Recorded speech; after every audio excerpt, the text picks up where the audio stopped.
Okay, let's talk about something big, wealth. It's a word that can bring up a whole lot of feelings, right? Hope, frustration, maybe even a little bit of anger. But what if there was a simple core equation for building it? Today, we're going to cut through all that noise and find it, even if you're starting from absolute zero. First, just look at this number, $117 billion. For a while, that was Jeff Bezos' net worth. It's an amount of money so huge, it's almost impossible to wrap your head around. And yeah, it can make your own financial goals feel kind of tiny in comparison. And then there's the reality for most of us, right? You've got a job, maybe some student loans, credit card bills, and the cost of just living seems to go up every single day. When you put that next to a number with that many zeros, it can feel like you're not even playing the same sport. When you see that massive gap, it is so easy to feel like the whole system is set up for you to lose. You know, that the rich have some secret handshake or advantages you'll just never get. It's a frustrating thought, and honestly, it's a super common one. But here's a thought. What if that feeling, that deep down belief that the game is rigged, is actually the main thing holding you back? What if there's a totally different way to see the world, a different equation for wealth that nobody ever bothered to teach you in school? So, where do we even start? It all begins right up here, with our mindset. We have to start by tearing down the myths that society, and especially Hollywood, has built up around what it actually means to be wealthy. You know the stereotype. I mean, you've seen it a million times. The villain in the movie, always a rich CEO. The hero is always the scrappy underdog. We're pretty much taught to believe that massive wealth only comes from being corrupt, inheriting it, or getting some 1 in a billion lucky break. But the data tells a completely different story. A report by WealthX looked at the world's ultra-wealthy, we're talking people with over 30 million bucks, and found that a full 68% of them are entirely self-made. Only a tiny slice, just 12%, got it all from inheritance. And this isn't just some abstract statistic. I mean, look at these names. Warren Buffett, Howard Schultz, Oprah, Bezos, Musk, Sarah Blakely. None of them were born with a silver spoon. So how did they do it? They understood a different set of rules for how wealth is actually created. They didn't fall into the most common trap of all. So what is this big obstacle in the old rulebook? It's the equation we're all taught from a really young age, the one that almost guarantees you'll never achieve true financial freedom. It's called the time for money trap. Think about it for a second. Your single, most valuable, finite, and non-refundable asset is your time. Once an hour is gone, it's gone forever. And a standard job, when you get right down to it, is just a transaction where you are trading this priceless resource for money. Let's make this super real.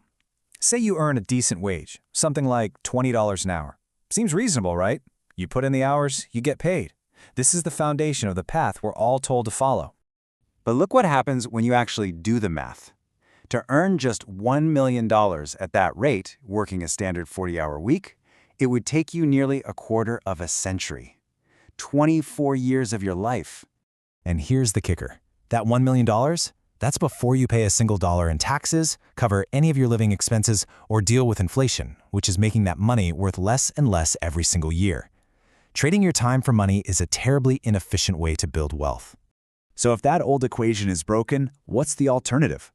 This brings us to the absolute core of this explainer, the real wealth equation.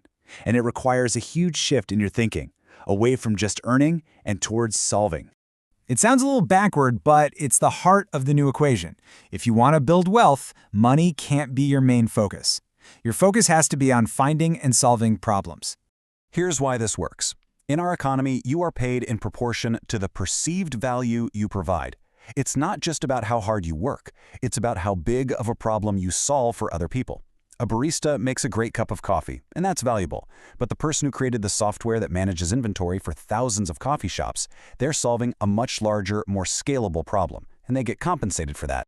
So the new equation really breaks down into 3 steps. First, you find a problem that people have, something that's annoying or frustrating or just inefficient. Second, you create a solution that can scale.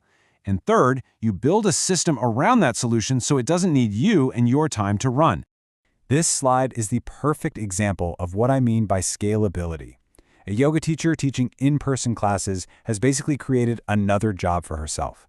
There are only so many hours in a day, but an online course, you create it once and it can be sold to thousands of people, 24/7 with no extra time from you. Your income is officially disconnected from your time. That right there is the key. Okay, now that we have the equation, let's talk about the destination. Because after all the hard work, all the problem solving, all the system building, what is it really all for? It's not just about the number in your bank account.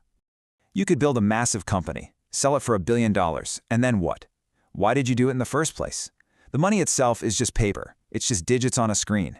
What you were really chasing was something else. The answer is one word: freedom. That's the real endgame. That is the ultimate prize.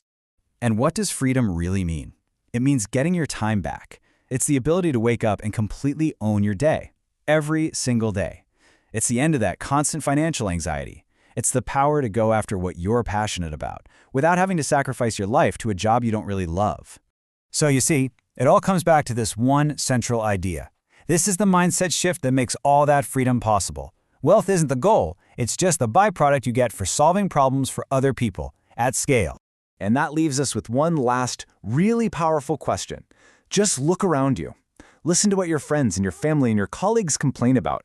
What frustrates them? What do they wish existed? The path to wealth isn't hiding in some secret club. It's hidden in plain sight, disguised as everyday problems. What's the one you're going to solve?